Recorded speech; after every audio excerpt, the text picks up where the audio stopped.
મુખ્યમંત્રી વિજયભાઈ રૂપાણીનું નિવેદન સામે આવ્યું છે। 2024માં ફરી કેન્દ્રમાં ભાજપની સરકાર બનશે તેવું રૂપાણીએ નિવેદન આપ્યું છે। વધુમાં તેમણે કહ્યું છે કે 3 રાજ્યોના ચૂંટણી પરિણામથી સુંદર વાતાવરણ સર્જાયું છે। પીએમ મોદીના નેતૃત્વમાં ભાજપ સરકાર કામ કરશે તો લોકોનો ભરોસો અને વિશ્વાસ વધ્યો છે તેવું રૂપાણીએ નિવેદન આપ્યું છે। ભારત ફરીથી વિશ્વગુરુ બનશે। અંબાજી પહોંચેલા વિજય રૂપાણી દ્વારા આ નિવેદન આપવામાં આવ્યું છે। परिवार अंबामाना दर्शन अने आरती करवानुं सौभाग्य प्राप्त थयुं छे।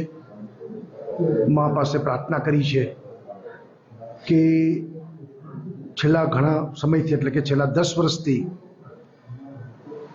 नरेन्द्रभाई मोदीना नेतृत्वमां देश आगळ वधी रह्यो छे।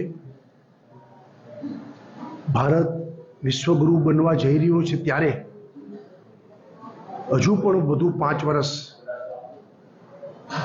નરેન્દ્રભાઈના નેતૃત્વ